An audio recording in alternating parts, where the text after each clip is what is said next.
Xfinity, that was where all the story was Oh boy. this week. Let's talk about it because Matt's favorite driver was involved in this one.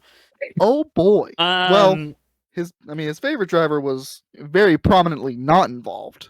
well, yeah, yeah. I don't mind if I do. Yeah, exactly. He very notably decided to not be involved. Justin Allgaier won the race, advances to the Final Four, joins Sam Mayer, John Hunter Nemechek, and Cole Custer, believe it or not. Who reversed it over the line with a destroyed race car. but he finished. He got to the line. Dude, okay, my favorite part about Allgaier winning is he was turned head on into the outside wall coming to the white flag, and then all of a sudden he's blasting past both RCR cars in turn 4. And it's like, huh? Hang on. I saw him when he hit the wall off of 4 coming to the white. I was certain that his race was over. I thought he was going to go off into turn 1, lock up the right front because the steering was probably destroyed, just sail it off into the corner, like slam the wall. I thought that's it. The yellow's coming out. Who's gonna lead off of 2? That's the winner. And it's like but he won. Shout out to JRM because the fact that right front held up after that hit, which was hard, mind you, was incredible. Like literally got him the Final Four. Whoever builds the right fronts at Junior Motorsports, give them a raise, Dale. Good lord. Good. I mean, he smacked the wall. It was not soft. Okay, are we going to continue talking about this? Or everyone's going to look at me? So happy. What the fuck are we doing? And you're just thinking about how to segue into the next thing. Into what is going on in RCR segment. Disaster class, like you put in the show or in the show sheet. Disaster class is the perfect way to describe it because there's very few situations where everybody comes out looking bad. You both could have gotten in. Yeah. Let me say that again. Both cars going into turn 3 were in. Yep.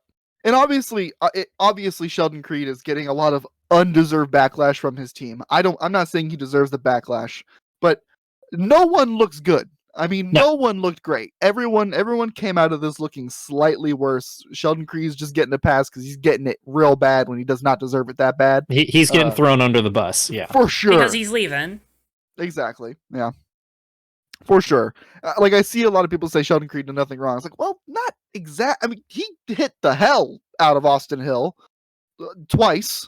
Like it was like, he was going for the win, but that doesn't give that's not like free reign. I mean, maybe it is to some people, but it's not for me. But Austin Hill did door the shit out of him, like bad. Yeah, a couple times, like unnecessarily. Put him up in the marbles, basically in turns 1 and 2. So, and my thing is like if either neither of them did something wrong or both of them did something wrong. That's where I'm at.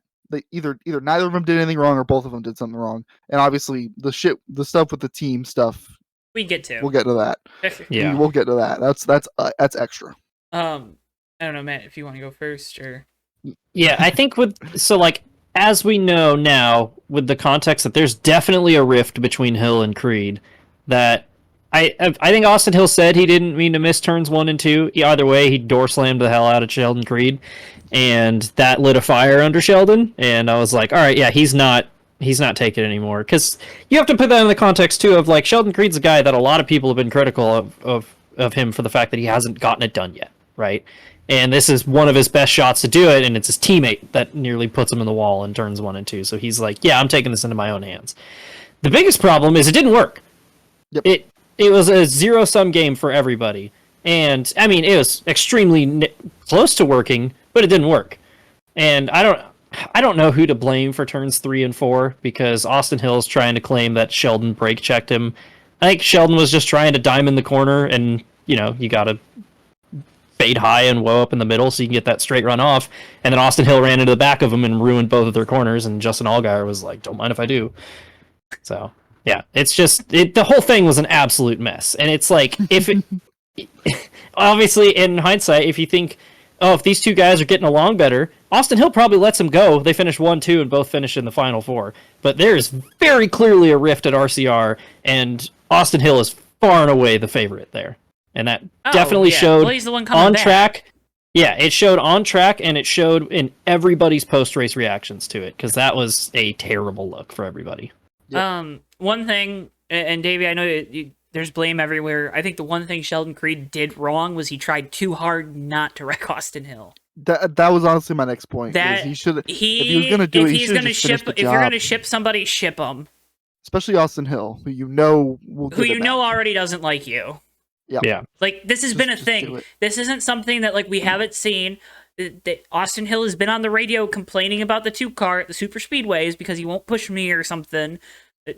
Guess what, buddy? No one wants to push you. You keep winning. I think it was Bristol, too. He said something about that. Yeah. Sheldon always races him bad.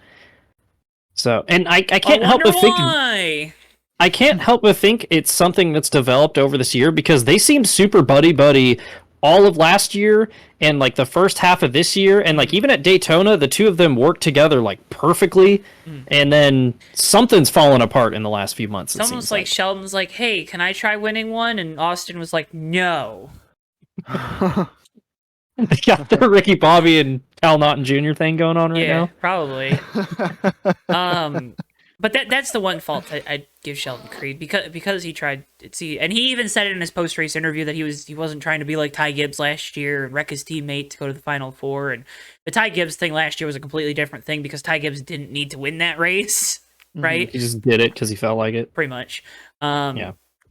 So, I get that.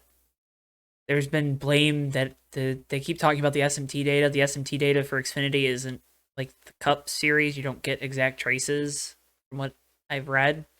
But yeah, I can't wait for somebody to inevitably be like, "See, Sheldon was hard on his brakes in the middle of the corner," as if it's not Martinsville. Anyone who thinks he brake checked him just has a very severe lack of understanding of how cornering in Martinsville works, or they're trying to cover their ass. Yeah, Junior basically said the same thing too on the Dale Jr. download today. So, where he was like, "I don't think he brake checked him. I think he was just in a really bad spot in the corner." Yeah. And Austin Hill knocked the hell out of him. Austin Hill said, "I don't care." I love when I say things on this podcast and I listen to the Dale Jr. download and Dale says the thing that I said and I'm like, that me, I did that, I said that, I agree, I said that, Dale, we're like the same person. Just listen to this show instead. Yeah. Who needs Dale's input and you have mine? It's a lot easier to get our input too. I'm sure I could find the guy who put the right front for the 7 car this weekend. I can get him. Oh man. But then pit road.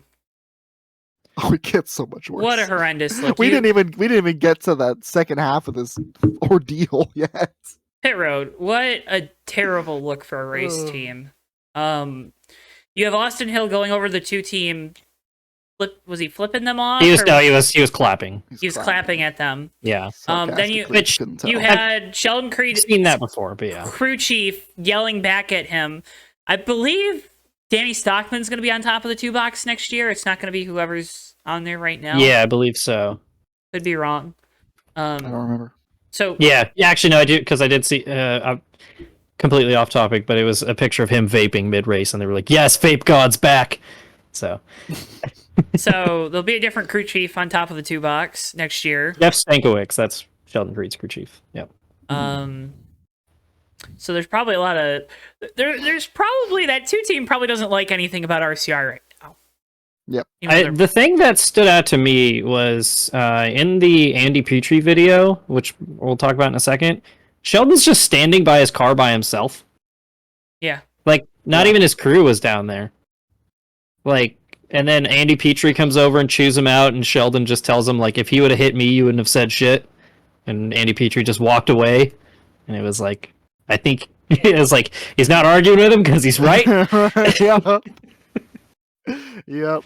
Now, I will say one thing about the team not being there. It's possible because they don't always, like, especially at Martinsville, where I think it's a slightly thinner pit road, like, you don't always stop by your pit box. You kind of stop in line of where you were. So maybe it didn't line up like that. Yeah. Either way, though, Andy Petrie was the first one there to chew him out. Yeah. And then promptly walked away when he was presented with evidence. Yeah. That, Andy Petrie today was quoted as saying, "Problem I had was that they just didn't race off the last corner. I just felt like he could have handled that better." I mean, Okay, buddy. yeah, So- but I think you They have two both race cars. could've. Yeah, I think the problem is you have two cars, and they crashed into each other, and I feel like they're both to blame, Andy. Yeah. Yeah, I know Sheldon's not going to be working for you guys next year, which is also that, totally doesn't have anything to do with everything that happened or anything. Just pretend like it didn't. Mhm. Yep. I mean, really, like truthfully, everything that we hear, everything that we have heard and that we're gonna hear after Monday is all from RCR is purely damage control. So I'm Oh, not yeah. gonna put too much stock in it. Which, unfortunately, Richard already opened his mouth, and he's going to have to do PR about that, too. Oh yeah. Because he described Sheldon as, quote, the dumbest driver I've ever employed. I guess he forgot that he employed Brian Scott and John West Townley. John West Townley is like celebrating in his grave right now. Tim George. Forgot about him, too. Tim George. Oh my god. And, I love Richard Childress, but, Do you? come on, dude. But- I like. Come on. I do. Ah, See, okay, and this he's a is the silly thing. goose. This is one of the things I was talking about in our Discord server too. Is RCR has their own, what's the word I'm looking for? Old school way of doing things, right? And one of the things that I've definitely noticed over the years is that Richard Childress will hold on to a driver that he likes just because he likes him, right? Mhm. That's You fair. look at how long Mike Skinner had a ride there despite not Dale really doing Earnhardt. anything in Cup. Dale Earnhardt did not doing anything. But Jeff Burton went winless for 5 years and Yeah. was had a secure job the entire time. Brendan Gaughan did almost nothing the entire time he was there, and he just liked having him around. Paul Menard Money. drove for RCR for 7 years. Money. And it was that Menard's money's good, but and a lot of his drivers that stick around, they kind of fit an archetype, right? And you think about who Austin Hill is, and he's a good old boy from the South. He drives the hell out of a race car, and he doesn't take shit from anybody. And it's yeah, that fits the RCR mold. Who does that remind you of, right? Compare him then to Sheldon Creed, who's a kid from SoCal, who's pretty soft-spoken and, not the most... Looks like a nerd. Yeah, looks like a nerd. Right? I'm kind of not surprised that Sheldon Creed's not really fitting in with RCR right now. And that's not to say that that's a bad thing about RCR, but sometimes just personalities don't fit.